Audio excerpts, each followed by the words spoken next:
안녕하세요, 미스터 홍춘입니다. 자, 오늘은 제가 조금 여러 가지 자료들을 좀 준비를 해봤어요. 우리가 일반적으로 이제 창호공사 뭐 샤시 사용을 하기 위해서 여러 가지 유리들을 이제 사용을 하잖아요.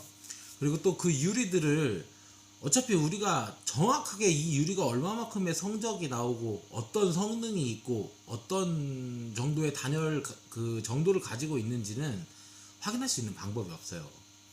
그래서 이제 가장 많이 사용하는 방법이 창호 세트당 이 열관리율 값을 받아놓은 그 시험 성적서, 그리고 유리 세트당 그 가지고 있는 그 유리 한 장이 가지고 있는 열관리율 값을 나타내는 성적서, 뭐 이런 자료들을 통해서 확인할 수 있는 방법밖에 없거든요.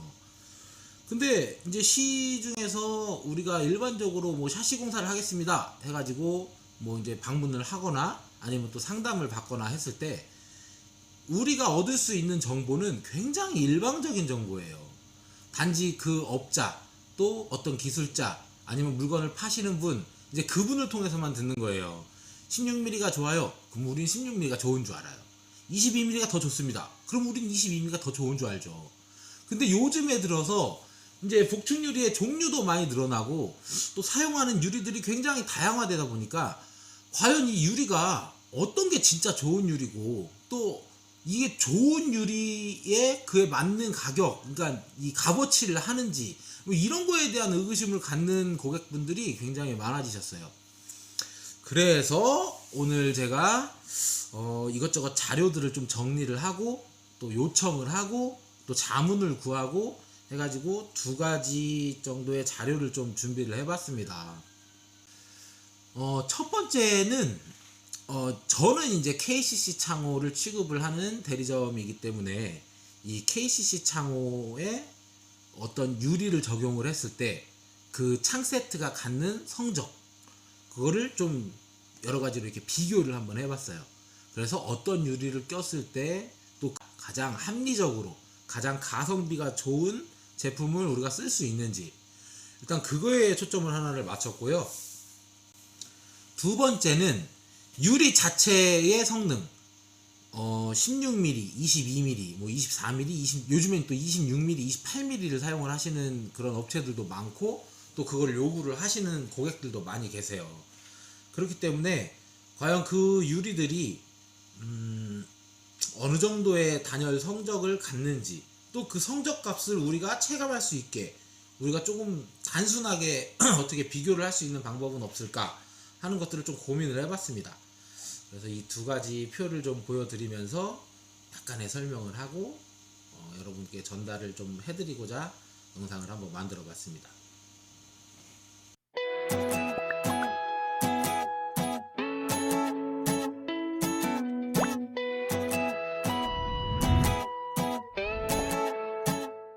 자, 먼저 첫 번째 자료는 저는 이제 KCC 창호 대리점이기 때문에 저희 KCC 창호 제품을 위주로 해서 그 해당 제품별로 어떤 성적값을 가지고 있는지, 또 어떤 유리를 적용을 했을 때 가장 그나마 좋은 가성비를 낼 수 있는지, 이제 이 부분에 대해서 좀 설명을 해드리려고 해요. 일단 시중에서 창호를 뭐 신축 공사를 하든지 아니면 리모델링 공사를 하든지 해가지고 이제 사용을 하게 되면 우리가 창호 업체나 인테리어 업체나 또 공업사나 뭐 이런 분들한테 유리에 대한 추천들을 받게 돼요. 그래서 일반적으로는 보통은 이제 22mm, 요즘에 이제 16mm 유리는 거의 사용량이 많이 없어진 추세이기 때문에 기본적으로 22mm 유리를 사용하는 양이 엄청 많습니다. 그러면 이제 이 22mm 복층 유리를 가지고 우리가 저기 확장을 했을 때 가장 많이 사용하는 KCC 프라임 이중창 242mm 제품에 적용을 했을 때, 그리고 KCC 뉴 프라임 140mm 제품, 요거는 이제 발코니 비확장 부위 외측에 들어가는 단창 제품이거든요.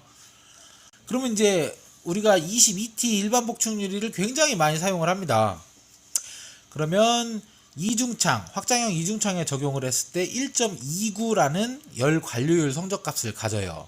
열 관료율이라는 것은 열이 이 창 세트를 통과해 가지고 전달되려고 하는 그 창 세트를 관통하려고 하는 그 성질을 숫자상으로 표기를 한 거예요.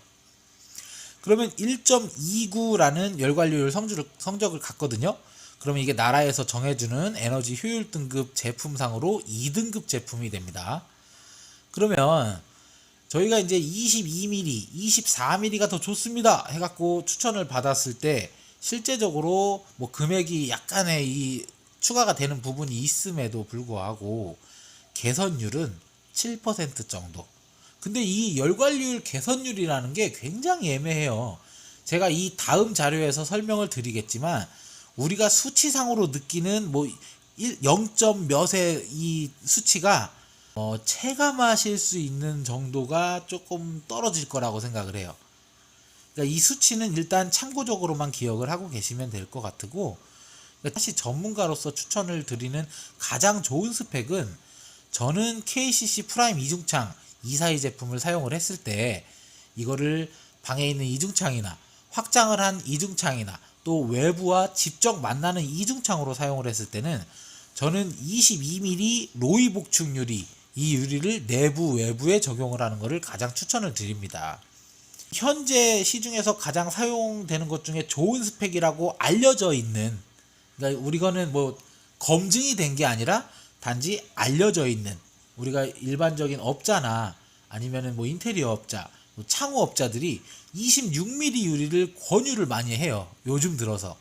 그런데 이게 열관료율 값은 거짓말을 하고 있는 게 아니니까 수치를 보게 되면 26mm 일반 복층 유리에 아르곤가스를 충진을 했을 때 1.219 에너지 효율 등급상으로 2등급 제품이 되거든요. 그런데 22mm 로이 복층 유리, 이건 뭐 아르곤가스 충진도 없는 부분이거든요. 그랬을 때 효율 등급 1등급의 관료율 성적 0.856 제품이에요. 이게 어떤 차이가 있느냐면 금액적인 차이가 굉장히 많이 납니다. 사실 유리가 일반 유리에서 로이 유리로 이렇게 업그레이드가 되게 되면 모르겠어요. 제가 이제 내는 단가는 좀 더 저렴하지만 시중에서는 보통 자평당 한 1,000원 정도씩 아마 추가 금액을 받을 거예요. 그러면 아르곤가스는 또 얘도 똑같이 1,000원 정도의 그 추가 금액을 받거든요, 자평당. 그렇게 됐을 때 26T 일반 복층에 아르곤가스를 주입한 거랑 22T 로이 복층 유리를 내부 외부에 사용을 했을 때 에너지 성적값은 차이가 많이 나요. 그리고 효율 등급상으로도 1등급과 2등급으로 갈라집니다. 그러면 가격 대비 성적을 봤을 때 어떤 유리가 더 이득이 될지는, 어떤 게 더 좋은 성적을 낼지는 여러분들이 직접 판단을 하실 문제이긴 합니다. 하지만 제가 나름대로 전문가라고 자부하는 입장에서 제가 봤을 때는 22T 로이 복층 유리를 242 이중창 내부 외부에 모두 적용을 하는 게 훨씬 더 이득이지 않나 라고 생각을 합니다. 그리고 단창 제품도 마찬가지예요. 22T 일반 복층 유리 썼을 때 4등급, 24T도 마찬가지로 4등급, 22T 로이 유리 3등급, 24T 로이 유리 3등급, 그리고 24T 로이 복층 유리도 3등급. 수치상으로 봤을 때 일단 일반 복층 유리는 4등급 자재이고 열관료율 효율이 굉장히 떨어지잖아요.